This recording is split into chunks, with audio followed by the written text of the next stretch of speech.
Hey guys, welcome back. Final part of this guy, the beautiful Viggen. What a fantastic kit this has been. Very enjoyable build. And today we're going to do the final finishing touches and do a final reveal. So let's go ahead and get started.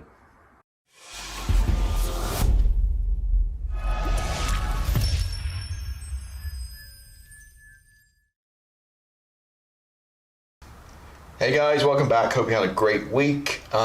This one's almost done. So this is the last part, as I mentioned, and we're looking really good. Thoroughly enjoyed this one. It's just gone together so well. As I mentioned earlier, part has so much detail, good detail on this. So it's not one of those 72nd scale kits where it's not crazy amount of detail, and it's not like two sprues you can throw it together in like an hour. It's just perfect level of complexity, I think, for a 72nd scale kit. So I've built a couple of these now.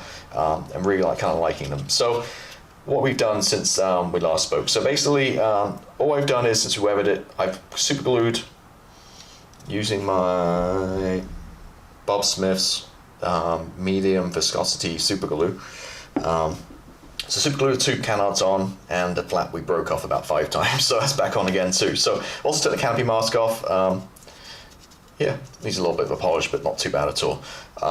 So yeah, looking like a Viggen now. So I did glue this on, but then my bad, without the gear on, it's impossible to kind of put it down flat, so it kept coming off. So I'll glue this back on later with some super glue.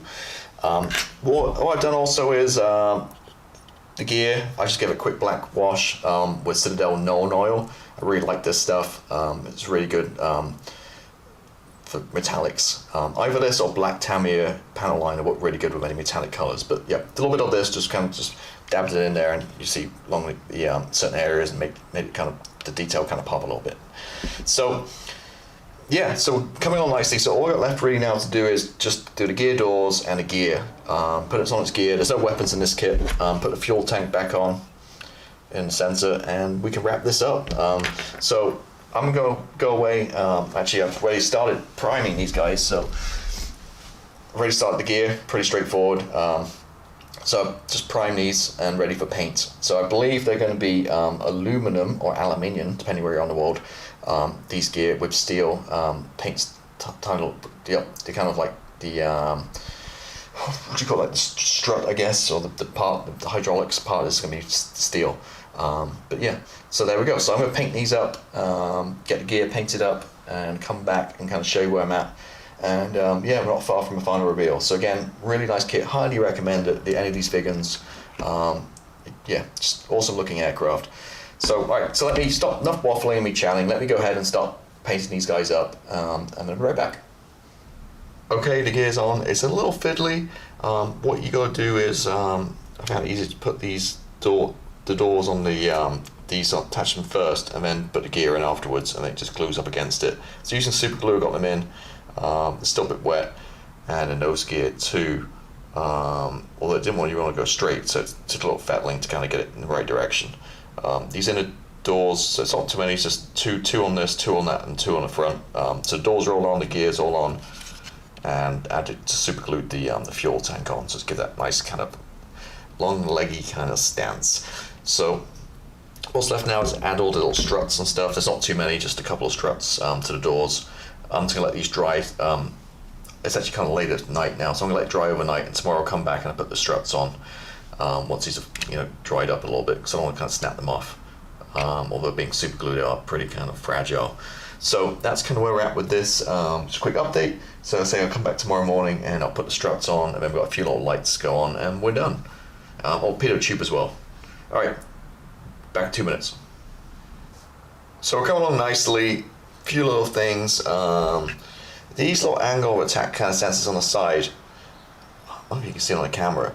I'm not sure what the deal is, but they're kind of touching the intakes. They seem way too big. So what I did was I just snip them in half and just glued them on. I'm going to hand paint them in metallic color in a minute.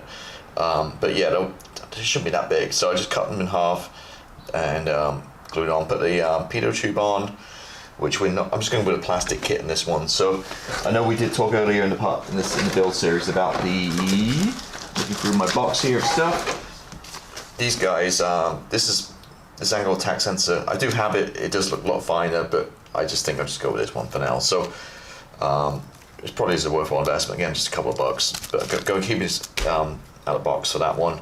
And the wheels, I didn't use the wheels either. I forgot to mention that earlier, but the wheels, this size, see how tiny they are compared to my finger. The detail actually is not better, if maybe actually slightly worse than the plastic for some reason. So I wouldn't recommend. Again, these are only a couple of bucks, but you don't need these at all. The kit ones are fine. So angle tack sensors, pitot tube on the bottom here. Added some struts in the that landing gear bay down here. No problem at all adding those on. And looking good. So these are obviously in plastic, so I need to hand paint these. Also kind of forgot somewhat, but where is it? Back here. I need to paint this guy too. In there, hand paint that one. Same time as I paint all these little struts and stuff. Yeah, but we're almost done. So I'm going to do that, hand paint those guys, and got a couple of lights, clear parts for lights here and there. And that's it, we're going to be done. So I'm going to finish that up, and we'll come right back and we'll do a final reveal. So we're done. And here she is in all glory. I do like Viggen aircraft, and just cool looking. So, yeah, it went together really well. No real issues at all to report. Yeah, nothing really. I mean, this is my second time building one of these kits. I've got a different version. There's three different kits. One's a 2-pack with a book, which is really nice. You get this version, and you get one like an air show kind of scheme. I think it's like a faded blue to grey or red or something like that kind of color scheme. But yeah, so this one's the fighter variant, the JA-37, and yeah, went together really, really well. I mean, nothing really I can report. You follow my videos, made it a little bit tricky for ourselves because we did cut out the panel on the side, and we did cut out the wings and put a couple of aftermarket. We put the aftermarket set of flaps on there, drop flaps, which adds a little bit of visual appeal, I guess. Made it a little bit more complicated to build than it would be. Other than that, it went together really well, like I mentioned. Probably, I think it just took me over a week to put this one together. So a nice little Mojo kind of filler, like little 70-second scale kit.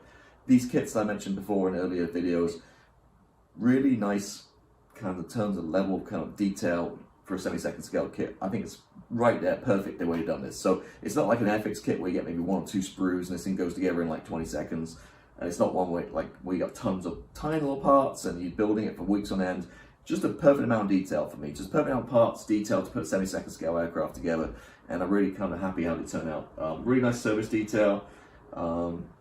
Yeah, and what I've done is I've put this on a Coastal Kits or Coastal Designs base, as I often do with my 70-second scale kits. And I really kind of like how it just sets it off. That's where I drop on the floor. I haven't attached this one, I'm just going to put it there. Various different designs. I think you see my F-14 up in like a carrier base. So if you're in the UK, you get them straight from them direct, so UK based Coastal Designs. Or if you're in the US, I get mine from Sprue Brothers, about $10 for this size. Not very expensive for a 70-second scale one. But I think they really do make a nice difference, just the way to present the aircraft.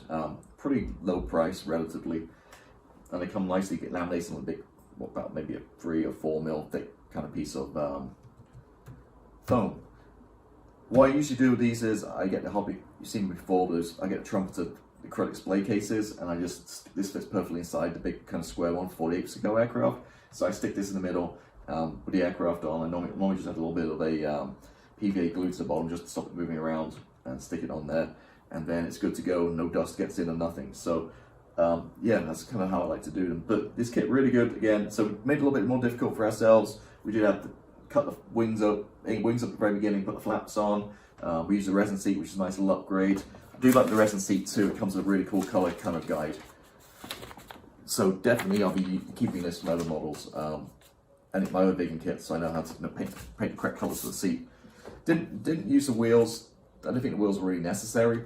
They're actually so small, and actually looking at them, they're not probably as good as the kit ones, which is kind of weird. So I didn't use the wheels. I'll save those for another time. And some reason I didn't use the pitot tube and the angle attack probes. So this is definitely more on scale and probably a worthwhile investment, only a couple of bucks. But I got kit one was a little bit more chunkier. But I got that from, again, I got 4 of these kits, so different versions, so I'll use these for another one, a later date. The only problem I had with the kit, fit-wise, were 2 things. One was myself, and one was the kit. The angle attack probes on the side here, they're very big. I like touching the intake, so I just cut them in half and just stuck them on. It just looked better that way. And the other thing was, where the front fuselage meets with the rear fuselage, there's like a ring. You'll see it in one of the videos. You'll see it in the video. I think it's G-32 as a part. There's a ring that goes around almost like a spacer, and there's 2 of them in the kit because there's different versions you can build out this kit, so you have a lot of spare parts left over. So I used a narrow version. When I put them together, the parts together to dry fit it, I had like a 3mm gap around it, so I couldn't figure it out. So I went back to instructions, and it's my own doing. I got the correct part, replaced it. It was a little bit thicker than it, and it fit perfectly. So that's something to watch out for. Make sure you use the right ring kind of in between the 2 parts here, the spacer, so it fits. If you have a big gap, you're obviously using the wrong one like I did. But yeah, overall looking really good. Cut a little pan out the side, put like the ram turbine on the side. Yeah, really kind of happy with this one. Really cool. Like the red tail and the grey, a little bit different. Colors use Attack and Lacquer paints, orange line, and the colors were pretty much spot on, I think, to real life. So I think it was light ghost grey and like the aggressor kind of medium grey, F15 kind of color, which is what I used. But the video I talk about it, show you guys, if you haven't seen that part earlier on, talk exactly what I used, and show you guys what paint I used. But that is pretty much it. So I think what I might do is I may dig out what I did of this in the camo splinter, like the leaf camo splinter cap pattern, which look really cool. So I might kind of put them together as a duo. I think that'll look really cool, display them that way. So that's it. Hopefully you enjoyed this one, picked up a few interesting tips and stuff. As always, I certainly appreciate you guys watching these things. I reply to all comments. Please, if you have any questions or anything, put them below and I'll respond as soon as I can. If you're referencing any kind of previous builds, in terms of like paint colors and stuff, it really helps me if you can put the timestamp in, because I film these often a few months in advance before they go on YouTube. So sometimes I get people email me about questions for stuff about a year or 2 ago for videos. I have to go back and watch like the 20-minute video because I can't remember that far back. I'll do so many builds, I can't remember what I'm building. So if you put a little timestamp in there to what you're referencing, it really helps me, and I can just quickly check that part and then respond to you right away with the color or whatever product I'm using. But yeah, thanks again. If you haven't already, please consider subscribing. It's hard to say. Subscribing and liking, all that kind of stuff helps the channel out. And as always, again, I'm going to end with a few photographs I've taken of this outside in the daylight so you can see it a little bit better. So yeah, thanks again everybody. Certainly appreciate the support, and I'll see you next time. Bye.